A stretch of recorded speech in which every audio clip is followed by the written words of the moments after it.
Right. Paradigms and destination marketing. I'm going to challenge you today. Challenge you so far that I hope at the end of my talk you'll see rabbits where you previously saw ducks. And you'll understand what that means in due course. Look at this. What do you see? A rabbit or a duck? My wife sees a rabbit, I see a duck.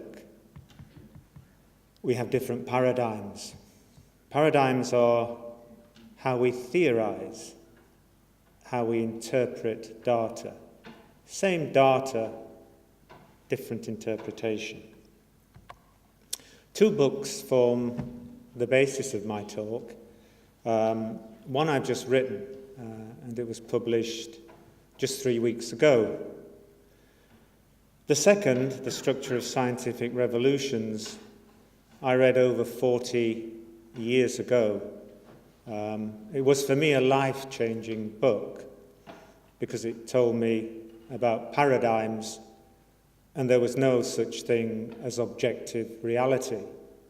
A duck could become a rabbit.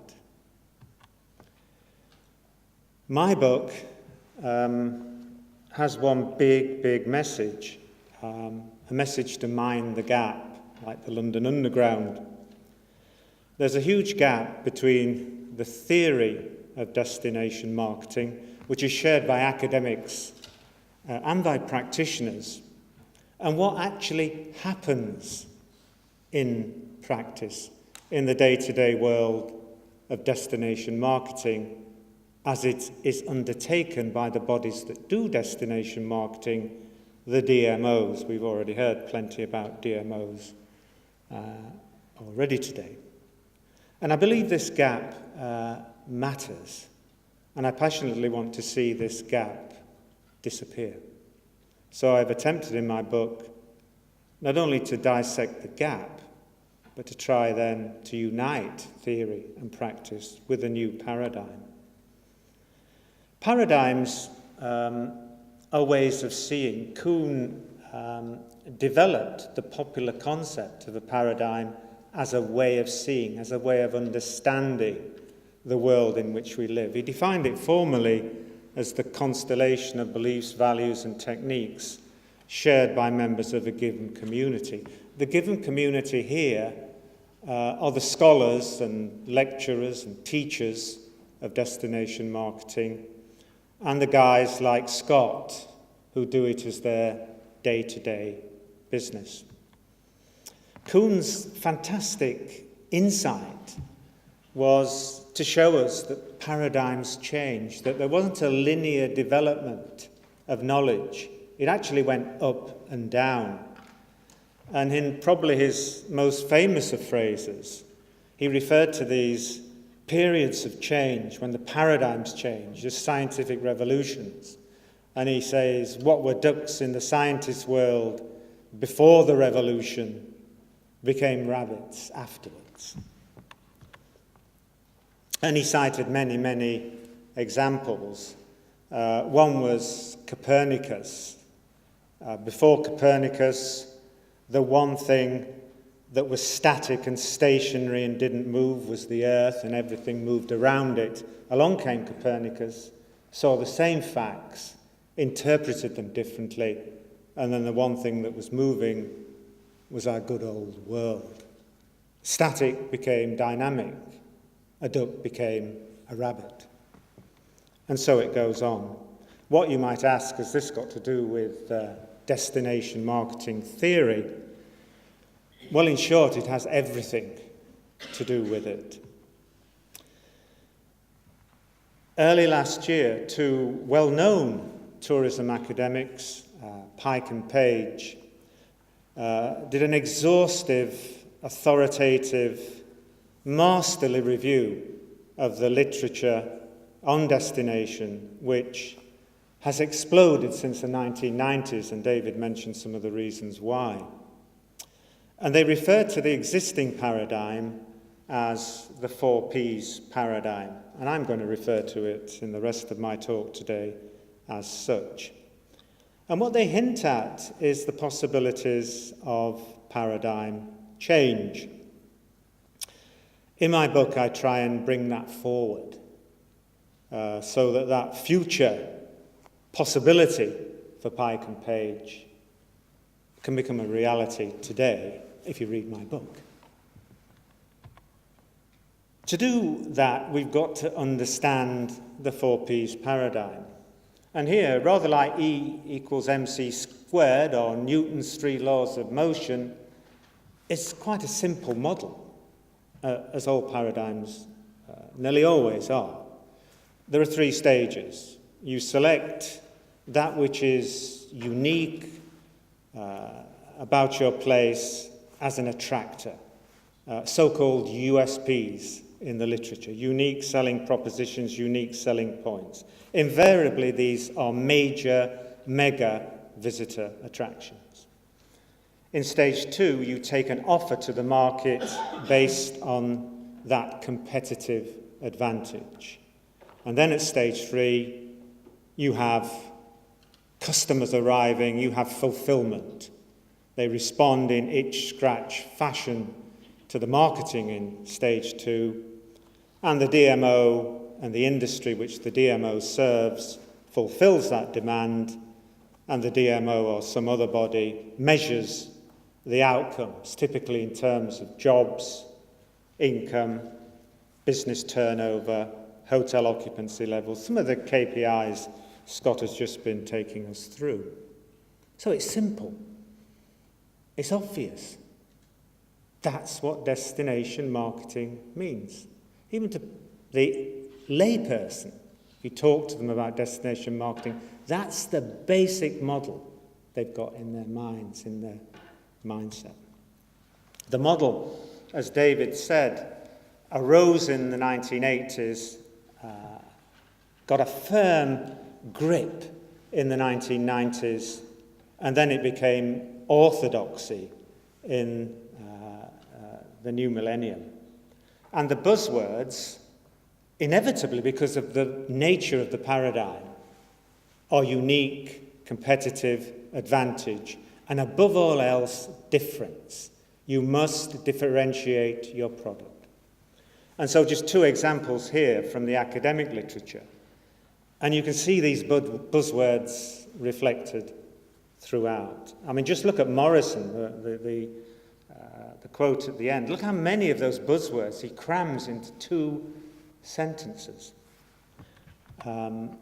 Stephen Pike, who I mentioned as a co-author of the very authoritative review, he carries forward this academic speak filled with these buzzwords reflective of the 4Ps paradigm. He says, a successful strategy achieves a point of difference against competition on attributes deemed important by the market. The very DNA of a DMO, he says, consists of sources of comparative and competitive advantage. Those differences turn the ordinary goldfish green. They make it different and special. And this carries over into practitioners, the practitioner world. One of the most celebrated and acclaimed destination marketing campaigns of the past decade has been Incredible India, authored by an Indian civil servant, Amitabh Kant. And he's written a book on Incredible India. And it's he pays his debt to Kotler and the 4Ps at the beginning of this book. And then it's full of the differentiation that is so central to the paradigm. It's a perfectly good theory. Neat, simple, some would even say elegant. But, and there's a big, big but, it hardly ever works. I spent 22 years as a destination marketing practitioner, working to this paradigm. I talked the talk. When I was in Nottingham, for instance, I would talk about all the USPs of Nottingham that I would take to the marketplace and demonstrate to the world.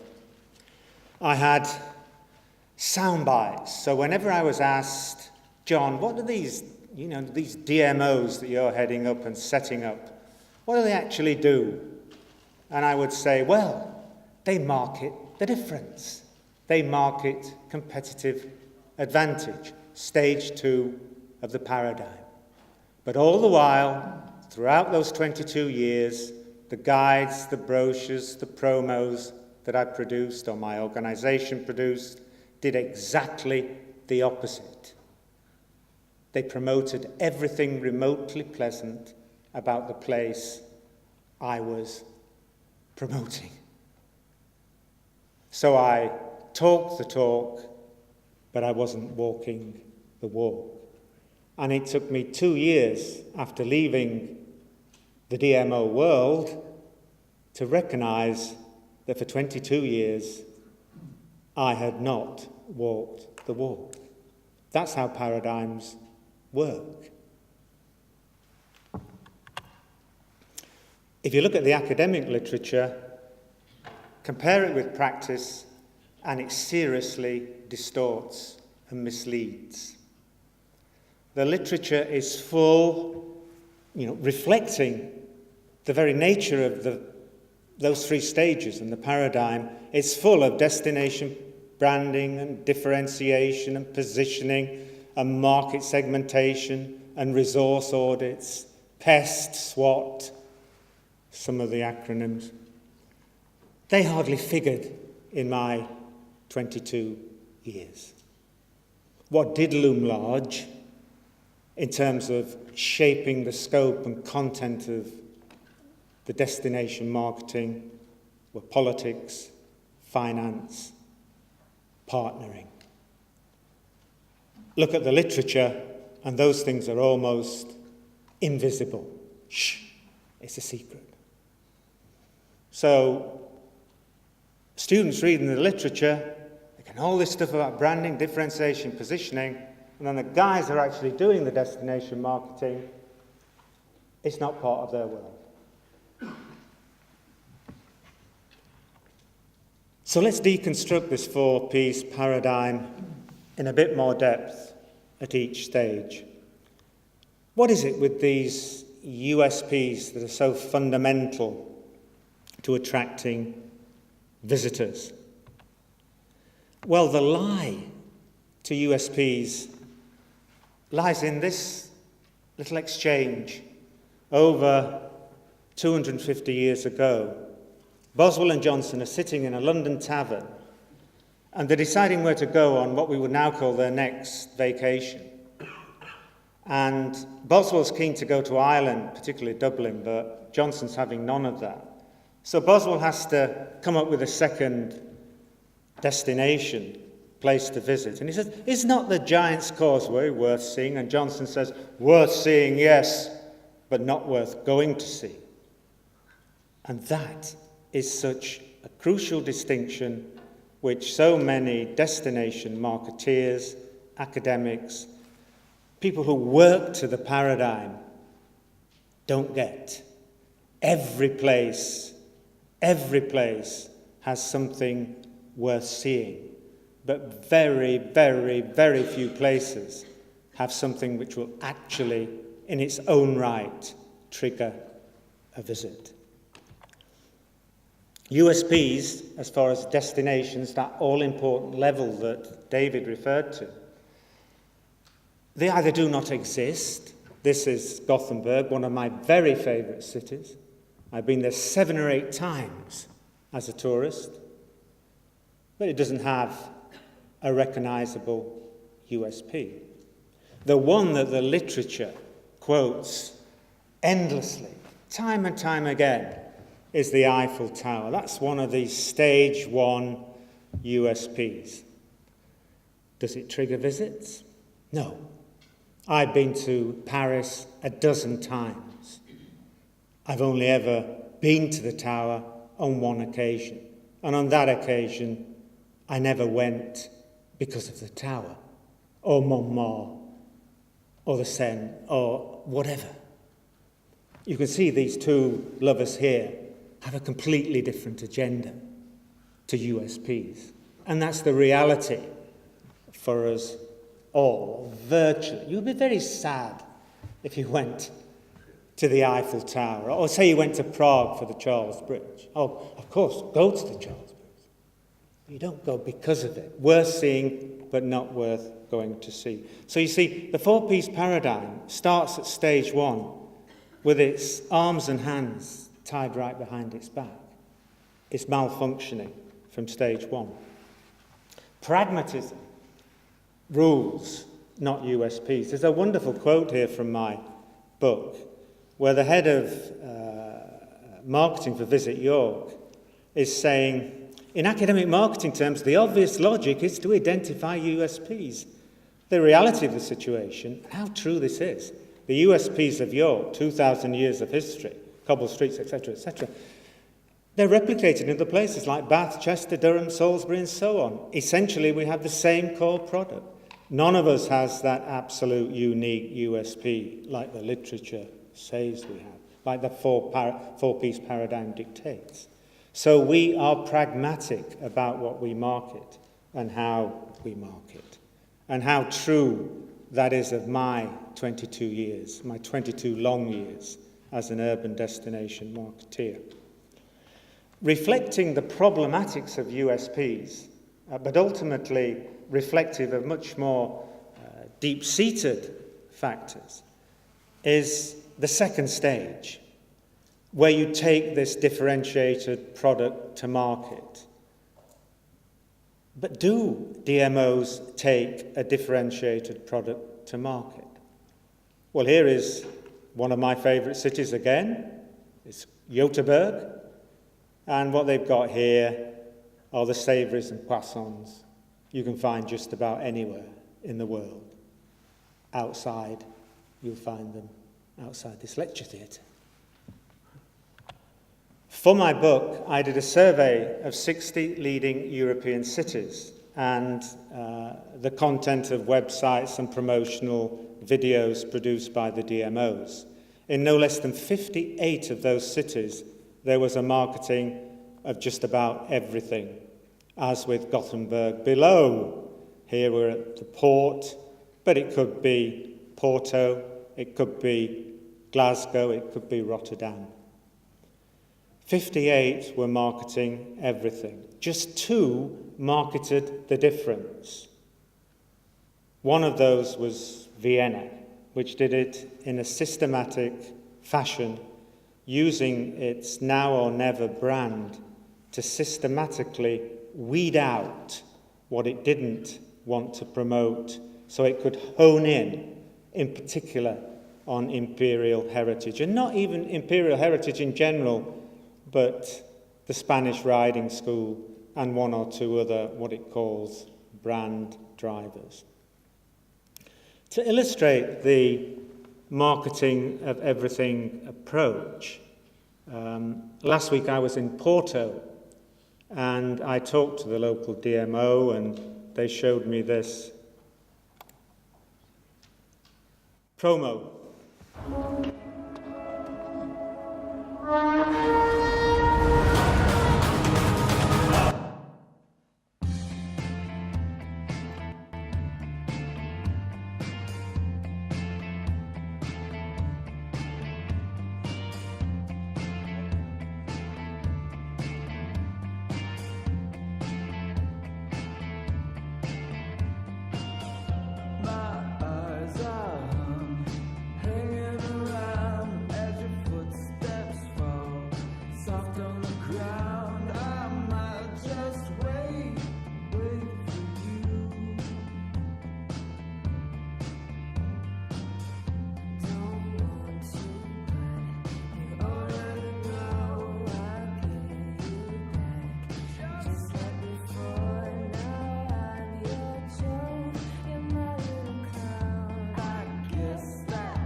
Now that goes on for another 3 or 4 minutes. And do you get it?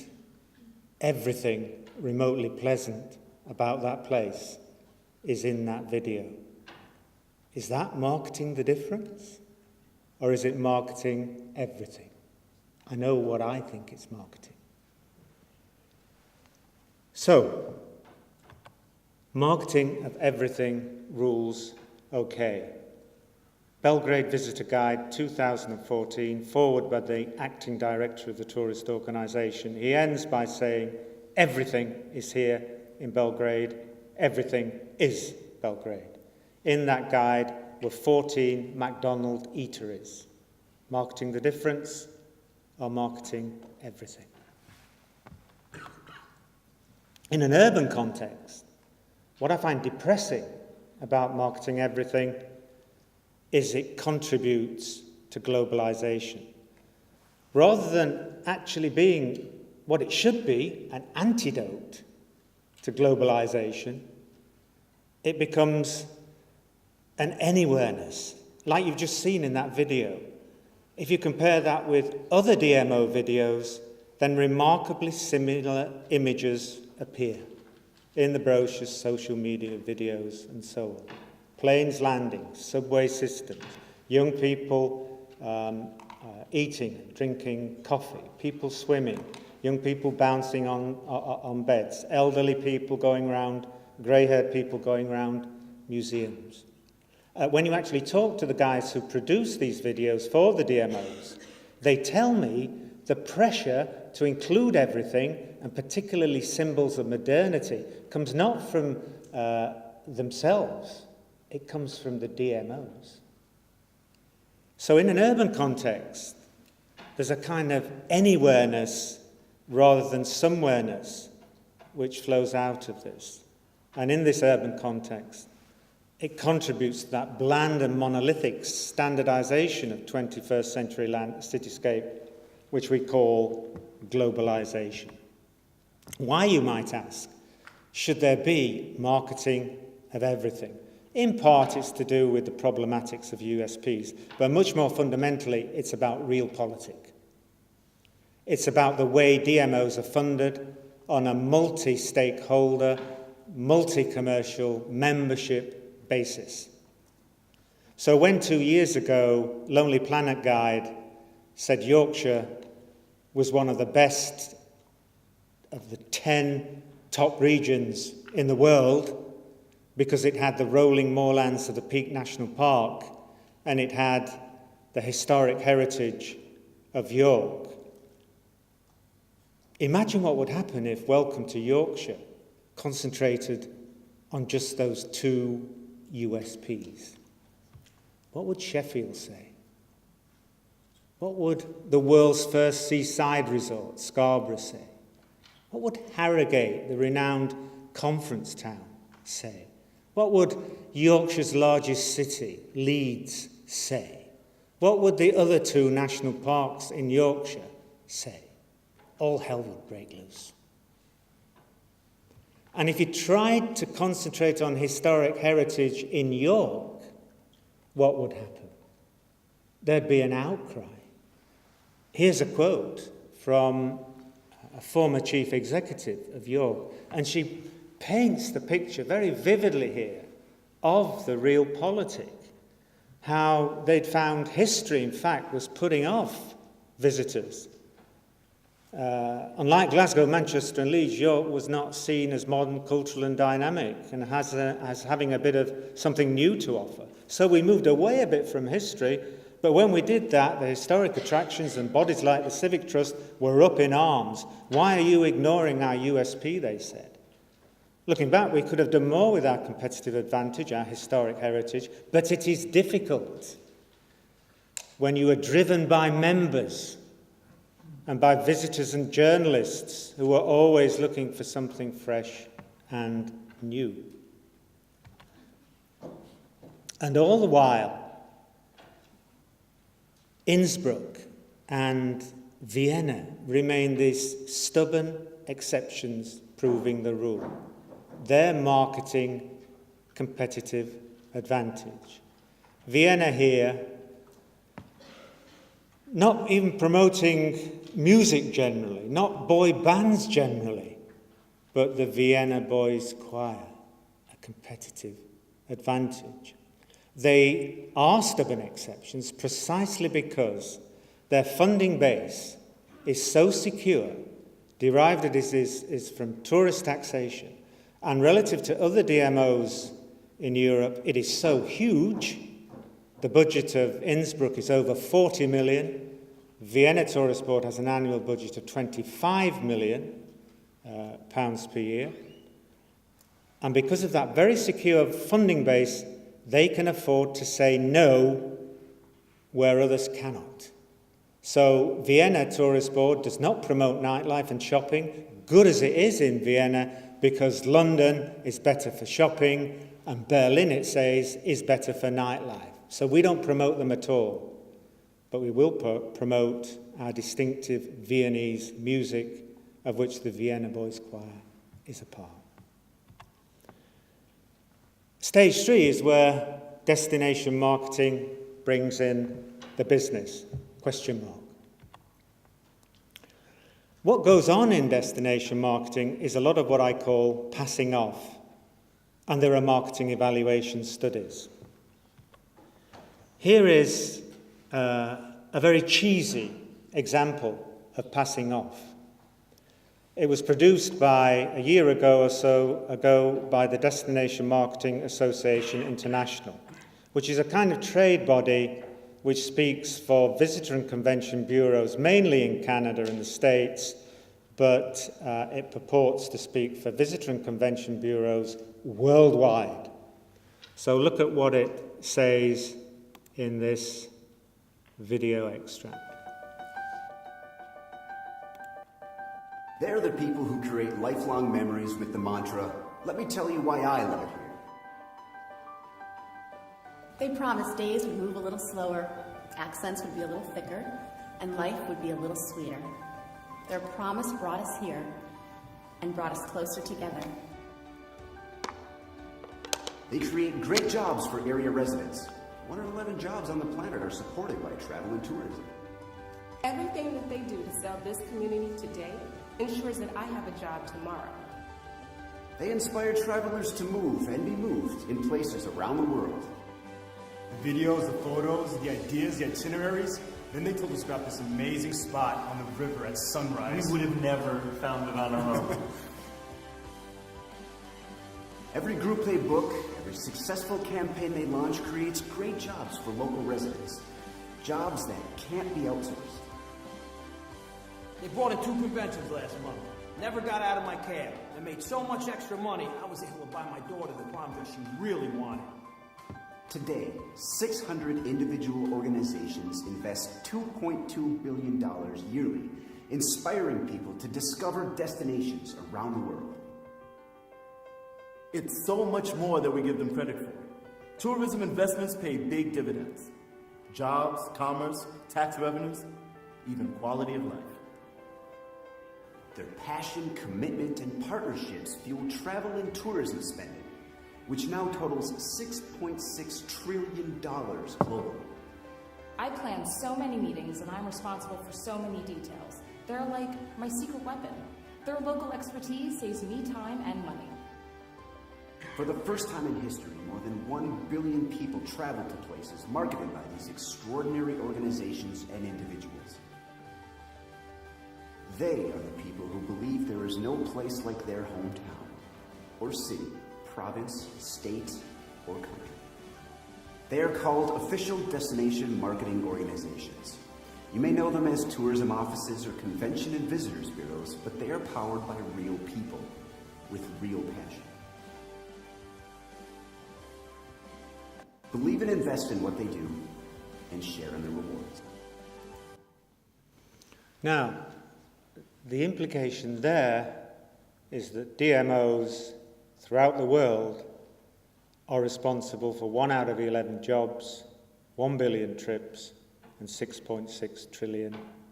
The implication is quite clearly there. And this passing off of visitor metrics as being wholly or substantially down to the DMO is part and parcel of the job of being a DMO chief. Here's me in Nottingham passing off big time.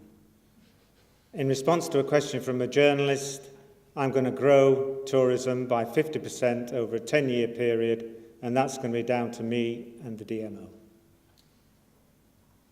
What do you expect me to have said? I'm only going to grow it a little? I'm not going to grow it at all? I'd have been on the way out next day rather than on the way up. Marketing evaluation studies are carried out in certain countries by DMOs. This is Brand USA, the national DMO for the States.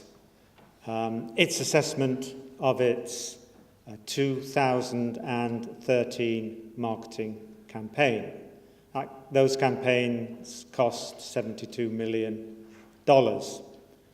Oxford Economics estimate that the direct return in terms of additional international visitors numbered 1.1 million. That in turn resulted in $3.4 billion spending.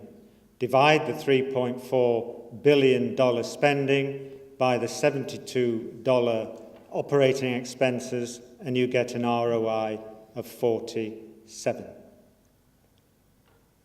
which is a very, very impressive ROI.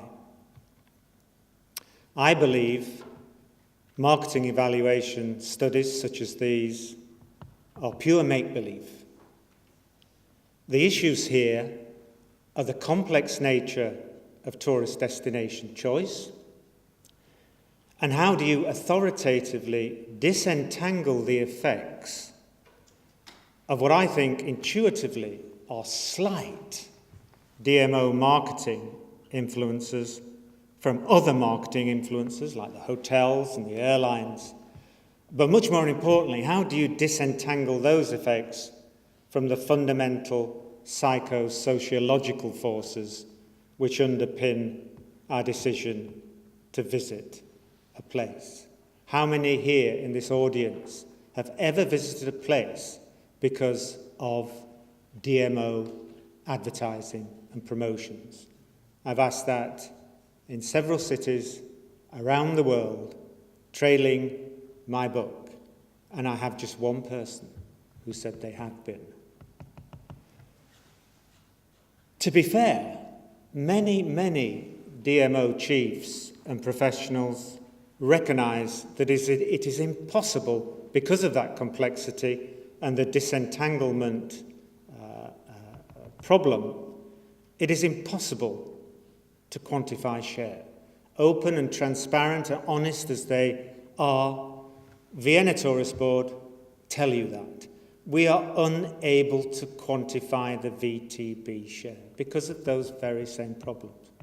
But note, you have certain DMOs, certain countries where marketing evaluation studies are routine, other countries where nobody does them because they don't believe in them. That is not a place for a profession, because that's what destination marketing is at the practitioner end. That's not a place for a profession to be in. It most definitely isn't. Vienna Tourist Board say, I wish we could, because I think our share is a good one. And I think it's a good one. I think they're one of the few DMOs, we've heard from one today, Vienna's another, which actually do have a significant impact. But the bulk do not. DMO campaigns and marketing materials lie at the margins of tourist destination choice. We all know that from our own experience. The resultant conversion levels, despite what the studies say, are as negligible as the outcomes are minimal. Destination marketing, in the main, doesn't bring in the business.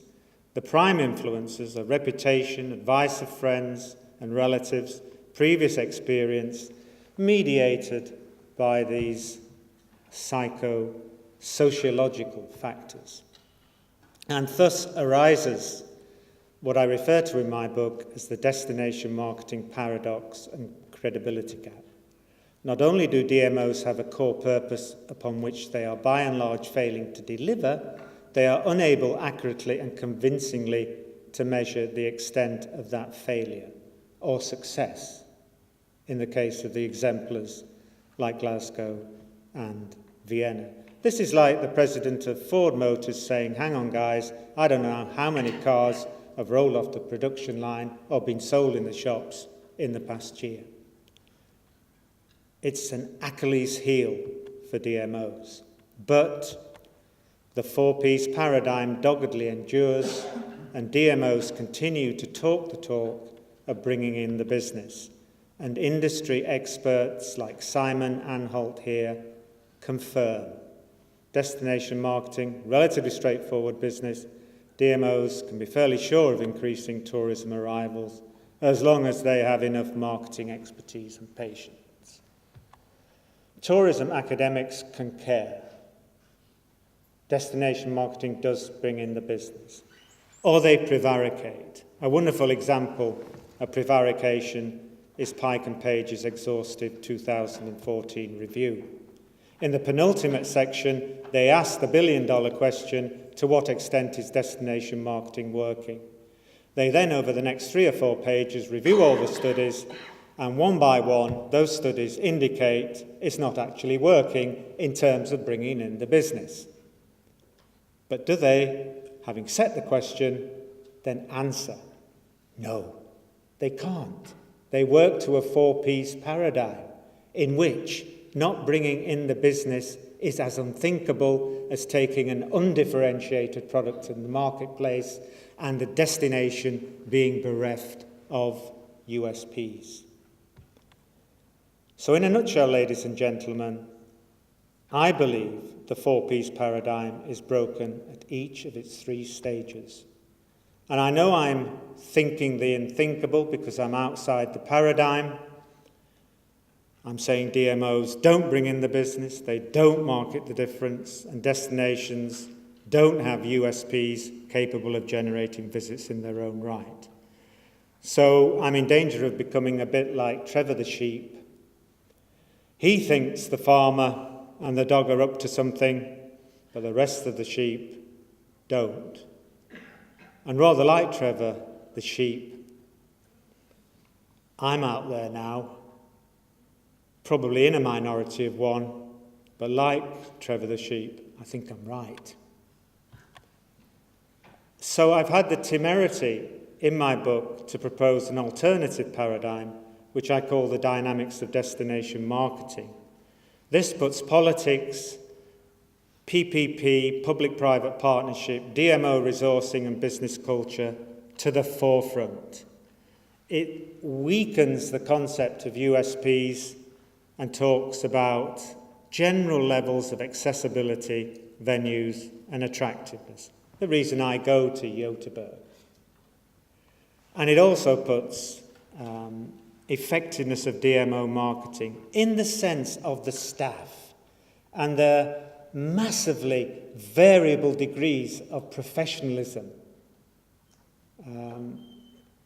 Mainly women in the DMOs. And some of them, you go in there and they're creative and they're professional. And in others, it's a very, very different situation. So my paradigm explains why, in the world out there, we have so many places marketing everything, but it also explains why we have those exceptions to the rule.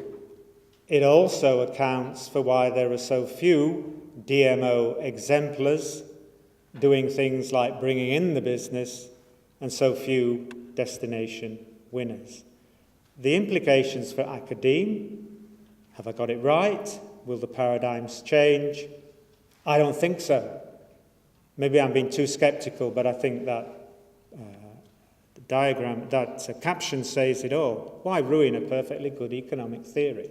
For practice, the implications are quite profound. DMOs are working to a paradigm upon which they cannot deliver. And I've not pulled my punches in the book. Saying that DMOs are contributing to globalization, that they're not marketing the difference, that they're not bringing in the business, these are weighty condemnations. However, I do believe DMOs have a future. But to do that, in Lincoln's words, they've got to become the real thing. They've got to gain what he referred to as the public sentiment, the real understanding and backing of their stakeholders and the public at large. Because without that, living a lie as they do under the 4 Ps paradigm, they will never get that sentiment. And without that sentiment, nothing can succeed. So in my book, I suggest DMOs become destination community organisations. They have a core purpose of raising destination profile. They look inwards as much as outwards to their local residents, to companies, getting them to sell on their destination. And they root themselves in brands rather like the one we've heard today, which are of the people, by the people, for the people. And I believe in organisational, operational and branding terms. In Europe, we have Amsterdam, Glasgow and Berlin really acting as prototypes of the future DCO. What should they communicate? Again, I go to Samuel Johnson. Here he is, having walked around the city of Derby, and he remarks upon the incredible sameness of urban life. But what's interesting, he says, are the small ways, the minute diversities in which they are different. The minute diversities in everything are wonderful, he says.